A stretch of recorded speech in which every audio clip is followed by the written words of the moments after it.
A primeira que eu quero colocar aqui, o operador baiano deve ter reparado também, é que quando subiram ao púlpito para fazer a defesa dezenas de deputados lá no Congresso ontem, nenhum deles era de um partido para além do PT.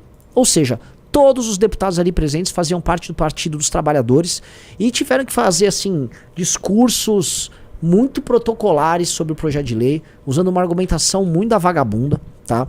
E aí eu vou colocar o ponto. O fato de ninguém do PSOL ter topado, o fato de, assim, não Tabatas Amarais não foram, Guilherme Boulos lá, ele nem subiu ao púlpito, ele só falou ali como líder, né, e ainda ali das cadeiras ali dos deputados. Não subiu, por exemplo, André Janones. Os governistas e mais, os porta-vozes do governo, inclusive em redes sociais, não saíram para defesa do projeto. Não. E você sabe? O Thiago Reis, o Alan dos Santos do Lula, ele postou um tweet um dia antes falando que era contra o projeto por causa do lance da Globo. O Thiago Reis não é um bizarro que a gente tá processando? É esse mesmo. É o Plantão Brasil. Plantão Brasil. Nossa, esse cara é... Esse cara, assim, é o esgoto do petismo. É o esgoto. Do petismo na internet. Esse cara é esgoto, acho que nem só... Ele é um esgoto só. Esse cara é horrível, horrendo. A gente tá processando ele. Ele mesmo... Bom, o Brasil 247 foi crítico, né? Sim, a gente fala da esquerda, a PCO foi crítico. Sim. O projeto é muito ruim. A verdade é o seguinte, pessoal. Independente da nossa posição ideológica do projeto, vamos supor que nós fôssemos defensores de uma censura. E aí fomos fazer aquele olhar técnico. Eu sou pró-censura aqui, quero defender. O projeto é muito ruim. O projeto é muito ruim. O projeto é um arremedo do que foi feito na União Europeia numa versão mais vaga, para justamente, através desse espaço cinzento que é criado, permitir o que a gente chama de censura. Tá? Então o projeto é bem ruim, é muito ruim fazer defesa. E a gente viu ontem aquilo, o governo só conseguiu os petistas subindo ao púlpito para defender. Isso é sintomático de que o projeto é ruim. Tá? E mais, me parece que o governo sabe o que ele tá fazendo? E esse é o zum zum zum que a gente tá ouvindo lá no Clube MBL. Ele tá pagando dívidas de campanha. Sério? Isso aqui é uma dívida com a Rede Globo. A Rede Globo exige que seja votado. A Rede Globo, percebam um negócio, no período eleitoral e no pós-eleição, vocês não repararam que a Rede Globo, ela se tornou petista. A gente pode falar que a Rede Globo é de esquerda, que a Rede Globo na programação dela, nos mais diversos programas, nos mais diversos canais que ela tem, por exemplo, na TV fechada, no Multishow, GNT, Globo News, e na própria Rede Globo televisão, a gente pode falar Sport TV. Sport TV, eles são de esquerda. Aqui, alguém vai discordar disso aqui? Acho que não, todo mundo sabe, eles são de esquerda, ok. Agora, petistas a um estágio diferente. Petista pressupõe ser de esquerda e ser pró-PT. E defender ativamente todas as coisas que o governo faz. Reparem que a Globo adotou uma postura petista um pouco antes das eleições, durante as eleições e principalmente depois das eleições. E eles vêm sendo petistas já... Eles estão sendo petistas aí, se contar um pré-período eleitoral, já há uns 10 meses, tá? Não, a matéria que soltaram no Fantástico falando do Discord é vergonhosa. Vergonhosa. Assim. É vergonhosa. Horroroso. É tecnicamente falando ridícula. Sim, é cheia de desinformação. É patético, assim, é coisa de quem tá desesperado pra fazer o PL passar. Isso. Então me parece que o que tem um combinado, porque assim, não é que eu tô falando aqui, o Renan tá presumindo, ou um passarinho me contou. Não é bem um passarinho que me contou. Assim, os jornalistas lá das próprias organizações Globo e jornalistas de grupos concorrentes, grupos de mídia concorrente, falam isso no Salão Verde, no Congresso Nacional, de forma, assim, descuidada até. Tipo, né, o apoio da Globo não se paga assim tão fácil, né? Aí é com eles lá em cima, dando a entender que a direção da Globo tá combinando isso com o governo. No caso, assim, vamos combinar que os jornalistas precisavam ser um pouquinho menos descuidados, ali na hora de ficar abrindo a boca pra geral, e também que o governo deveria ser também um pouquinho menos óbvio em certas coisas. Então o projeto não é só sobre censura. O projeto é sobre censura e sobre reserva de mercado para jornalismo e para não apenas impulsionar mais, para a publicidade para as organizações Globo e, em grau menor, para outros veículos de mídia. E aí você pode incluir ali, por exemplo, a Band, você pode incluir a Record, SBT, CNN, diversos grupos de mídia que estão meio que assim, entraram no projeto e foram. Eles ganham menos do que a Globo, mas eles também ganham. Tá? Isso também me pareceu, tá? E se a gente faz um olhar, agora é análise minha, um olhar mais extensivo sobre isso, é a forma como o governo Lula, sem precisar de dinheiro da Secom, compra e coloca esses caras, e aí não quero soar como um bolsonarista falando, né? No consórcio deles. Conspiracionista. Não quero chamar, assim, vamos chamar no concerto deles. Né? O concerto geral que é criado ali é a forma onde todo mundo se encaixa. Então, essa história tá cheirando muito mal, tá? E essa história começou a cheirar muito mal pros parlamentares. E a verdade é o seguinte, todo mundo quer saber como é que ficou a ressaca de ontem. Todo mundo quer saber como é que ficou a ressaca de ontem.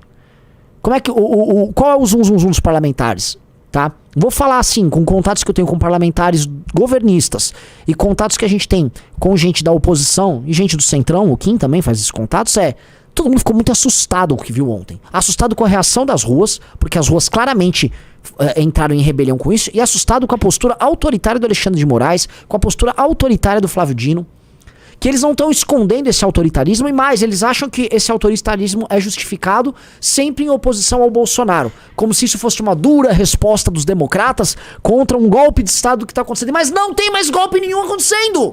O Bolsonaro não é mais presidente da República!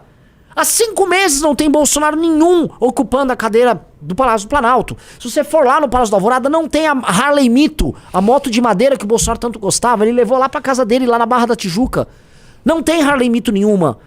Não tem o terno de vidro, o esquife de vidro com o terno do Bolsonaro dentro da posse. Não tem, ele não mora mais lá. Não tem mais risco nenhum de golpe de Estado.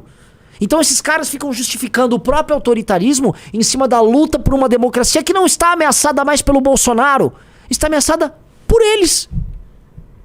Quem está ameaçando a democracia são esses caras. Você acha que o que enterrou o projeto na hora H foi o Dino e o Alexandre de Moraes? O Dino e o Alexandre de Moraes, eles ajudaram a gente. E mais, o fato deles estarem ligando, não vou falar quem ligou, né? Assim, o fato de haver ministro de alguma corte superior ligando, fazendo ligações telefônicas para líderes partidários, vamos combinar que não pegou bem?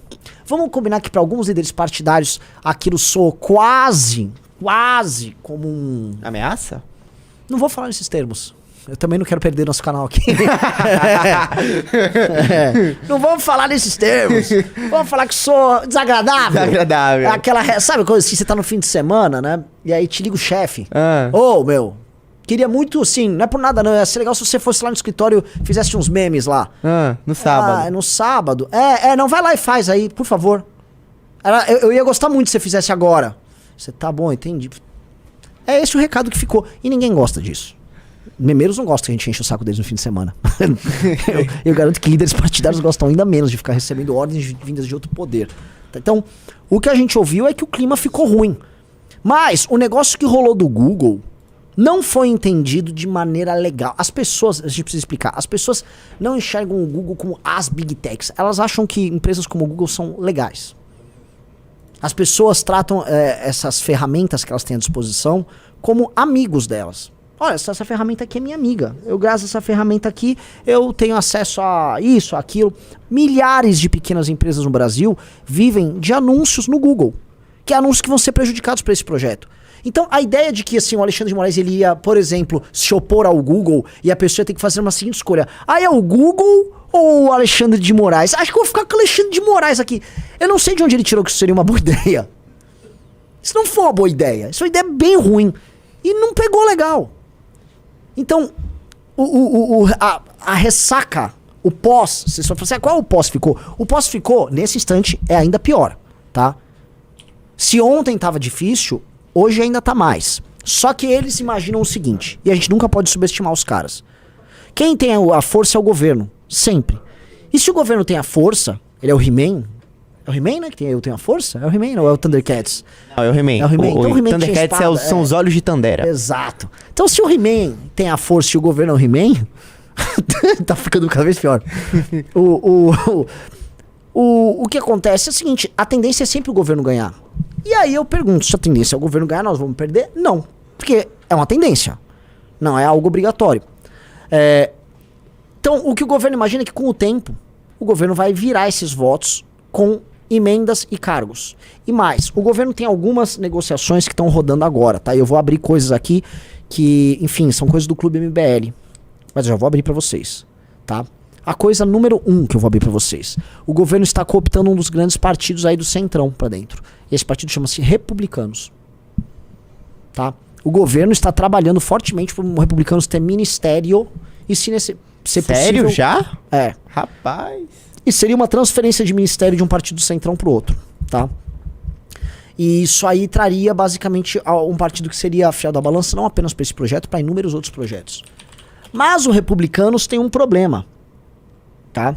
E qual é o problema? O problema é que ele ficou tão vinculado ao governo Bolsonaro e aos bolsonaristas e à ideia de que eles são base da bancada evangélica e tal, que eles não têm tanta margem de manobra assim. E isso nos abre espaço para outra discussão, que é: existe limite pra ser centrão? Sabe aquela pergunta? Existe limite pro humor? Ah, não sei se existe. Agora, existe limite pro centrão? Pra um cara natural do centrão, ele acha que não tem limite. O cara do centrão fala: eu compro meu voto, um eleitor pouco tá ligando pra minha posição, logo, basta eu sair de um governo e ir pro outro, eu vou ser sempre situação, e vou sempre estar vivendo as benesses dessa situação, porque eu ganho emenda, compro meu voto. O cara do centrão segue esse jogo, é como se fosse um ciclo eterno, né? O problema é que isso está diminuindo. As tais redes sociais e a tal política polarizada faz com que, quando um cara do centrão se veicula de uma determinada corrente política, de forma parasitária, ele começa a ser refém também do suposto hospedeiro dele. A ponto de que talvez ele chegue às perguntas: será que eu não virei o hospedeiro de um outro parasita, que é um parasita ideológico? E se não, na verdade, o meu eleitor já está contaminado por ideias outras que não o culto o meu candidato? Pô, mas você acha que o Tarcísio vai deixar isso acontecer? O Tarcísio não fez nada. Bem, na verdade, o Tarcísio, assim como todos os grandes governadores da oposição, não fez nada. Eu quero saber o seguinte: vou listar aqui para não falar, eu não tô implicando com nenhum especial. Eu quero saber o Caiado, o Zema, o Tarcísio, o Cláudio Castro, o Ratinho Júnior, o cara de Santa Catarina, que eu esqueço o nome, e o Eduardo Leite. São 6 aqui, tá? O que esses 6 fizeram? A gente tá falando de nomes aqui que pelo menos 4 já foram mencionados como possíveis presidenciáveis: o Leite, o Ratinho, o Zema e o Tarcísio.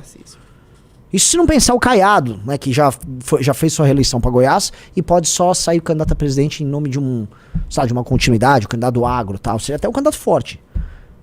Nenhum. Uma coisa é falar: sou contra o projeto. Beleza, sou contra o projeto, qualquer um pode falar. Nenhum agiu como nome, tá? O Caiado é do União. O Caiado do União. É. Aí Entendeu? já é um... Nenhum agiu pra valer. E eu acho que isso é muito significativo do problema que nós temos de liderança no campo da direita. Porque me parece que todos eles ficam aguardando como o Bolsonaro vai se comportar. E esse é o defeito de ser um bolsonarista.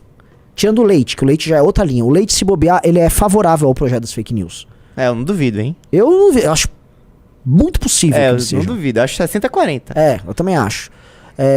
Então o que acontece?